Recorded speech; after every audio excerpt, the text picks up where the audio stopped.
Have you been told everything looks normal in your labs, but you're still struggling with infertility? Well, this could be the missing piece because I see this all the time. Women are doing everything right. They're supporting their hormones, they're eating right, they're cleaning up their diets, they're taking all the supplements, they're managing their stress, but yet they're still not pregnant. And sometimes the issue is not what you're doing, it's what has not been uncovered yet and what has not been found. And most of the time, one of the most overlooked root causes in infertility that I'm seeing in practice is mold exposure. Hi, I'm Dr. Kayla Smith. I am a holistic doctor with a specialty in fertility and hormones, and I'm the founder of the Hormone Puzzle Society and the Hormone Puzzle Society's Educational Institute. And if you're watching me on YouTube, I want to say welcome. Please hit that subscribe button. Leave us a comment about the show. Let us know what you like, what you want to learn more about. And we're just trying to grow this channel so that we can help more people solve their infertility. And my work is really about helping women and couples uncover the root causes of why they're not getting pregnant, things that their clinic has probably missed, and help them learn to identify those root causes and then heal and optimize so that their body does what it was made to do, and that's get and stay pregnant. And so today I want to talk to you about something I was talking about on my podcast recently. I had Brian Carr of Mold Finders, and we were talking about how mold and then mycotoxins from mold can cause fertility issues. And so I want to start with the basics. Mold exposure doesn't always look like what you think it's going to. Most of the time, you're not going to see visible mold on the walls, although you can, but not always. You don't always have a musky smell, and there's sometimes not even obvious water damage.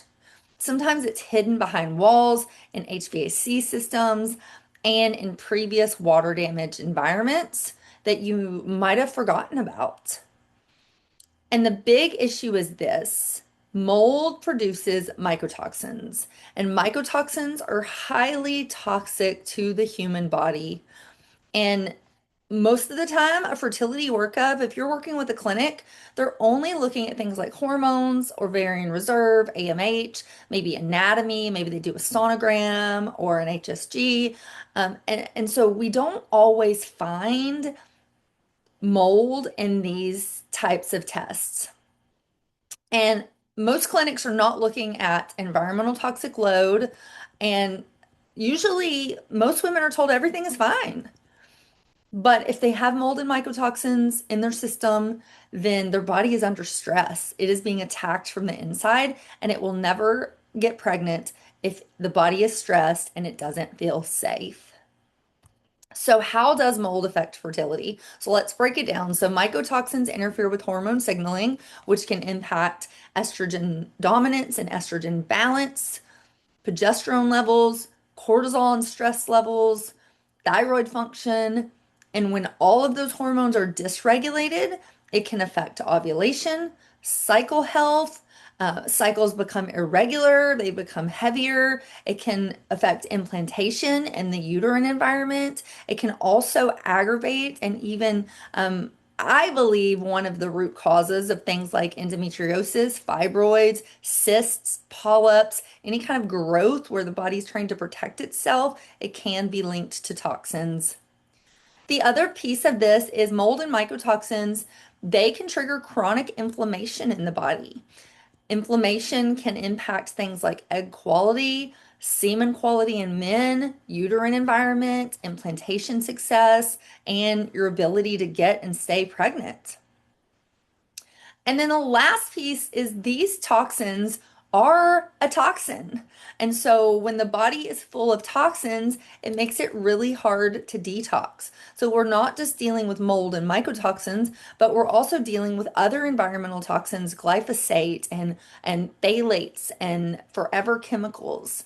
And when the detox pathways are clogged with all of these different chemicals and toxins, it makes it really hard to detox, but then also to shift into a healing mode and to be optimal, where the body is performing at its peak.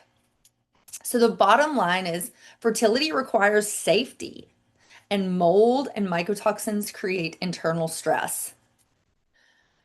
And this is where it gets very frustrating for women. And this was my story before I was a practitioner, where you go to your clinic, your conventional medicine clinic, your IVF doctors, your OBGYN, they run labs, everything comes back normal. But again, standard testing is not looking for things like mycotoxins, overall toxic burden, even hormone signaling patterns based around toxins and mycotoxins. So you might think, well, why is nothing that I'm doing working? Why do I keep having failed IVFs? Why is my natural fertility not working? And when everything says normal, and it's because we haven't looked into that deeper layer and we haven't uncovered this toxin piece. So this is one of the things that I do within the Hormone Puzzle Society's clinic is we do run mycotoxin testing. And so who should think about doing this type of testing and ruling out mycotoxins as one of the causes of infertility? So if you have unexplained infertility, definitely male factor or female factor, we want to take a look at toxins. If you've done IVF and you haven't had any success, if you've had failed cycles, or if you have done IVF and gotten pregnant and then had a miscarriage, if you are stuck because you feel like you're doing everything right and it's not working, then this is a piece that we need to uncover. If you have symptoms like fatigue and brain fog and respiratory symptoms and skin issues and sensitivity to smells and hormone imbalances, all of those are signs of toxic overload, especially mycotoxins. And if you've ever done any of these things, but also if you haven't, sometimes mold can even be linked back to childhood. And so you might not even remember that you were exposed to mold and mycotoxins. But if you've ever lived in a water damaged building, had mold in your living environment, so in the bathroom or in the kitchen, the basement, and if you've ever not recovered fully from chronic symptoms, all of these things could say that mycotoxins and mold might be the root cause of why you're experiencing these symptoms and why you can't get pregnant. And I want to take a second too to talk to practitioners. So if there's any practitioners that are listening to this, if you've ever had a client that is following all the protocols, they're doing all the things, and it's still not working, that's when you need to start to think maybe this is a mold and mycotoxins case. And so I recently had, I said this earlier, but I wanted to reiterate, I had Brian Carr from Mold Finders on the Hormone Puzzle podcast, and I interviewed him and we talked more deep about this conversation. We talked about how to identify mold exposure, what testing looks like, and then what to do about it. And so, if you want to learn more about this topic, dive into that episode. I can't wait for you to hear it. It was amazing. So, go and check that out on your favorite podcast app. And you can also learn more in my book. It just released on March 11th, Solving Your Infertility Puzzle.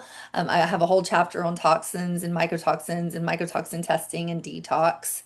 And if you want personalized support, book a fertility deep dive call with me. You can do that right under this video. And if you're a practitioner and you want to learn more about how to treat mold and mycotoxins, then check out my fertility coach certification program. Well, just to close, I just want to say you're not broken.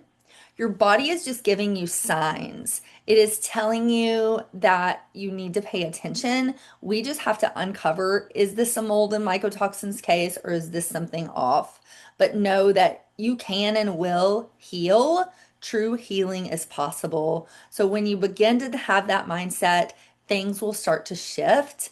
And that's when true healing begins. So thank you for being here. I'll see you next week for another YouTube. And again, hit that subscribe button, leave us a comment. Let's get the conversation around this topic going, and let's just help more people around the world heal. So thank you, and I'll see you next time. Bye for now.